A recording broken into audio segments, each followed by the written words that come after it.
ఈ చిన్న కుక్క పిల్లల్ని ప్రతిరోజు ఎవరో ఒకరు అడాప్ట్ చేసుకోవడానికి వస్తారు.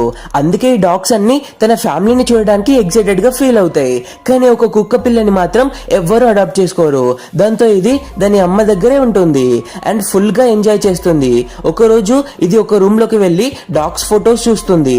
ఆ డాగ్స్ అన్ని ఏదో ఒకటి అచీవ్ చేసి ఉంటాయి. ఈ కుక్క పిల్ల కూడా వాళ్ళలాగా ఏదో ఒకటి సాధించాలనుకుంటుంది. ఒక రోజు వాళ్ళ ఓనర్ తో బయటికి వాకింగ్ కి వెళ్తుంటే ఒక అబ్బాయి బై మిస్టేక్ గా ఈ కుక్క పిల్ల తోకని తొక్కుతాడు అండ్ అలా చాలా రోజులు గడిచిపోతాయి. ఇది వాళ్ళ అమ్మ దగ్గరే పెద్దగా పెరుగుతుంది. ఒక రోజు వాళ్ళ ఓనర్ ట్రైనింగ్ సెంటర్ కి తీసుకెళ్తుంది.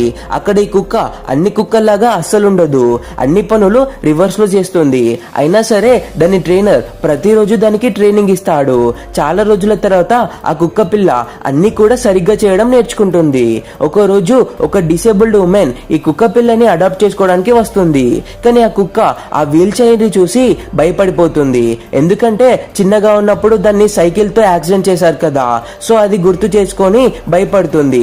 ఇప్పుడు సడన్ గా ఈ ఉమెన్ కి ఆస్తమా వస్తుంది అండ్ ఇదంతా కుక్క చూసి ఆ ఉమెన్ కి హెల్ప్ చేస్తుంది అండ్ ఇది హీరో అవుతుంది అండ్ దీని ఫోటో కూడా ఫ్రేమ్ లోకి వస్తుంది.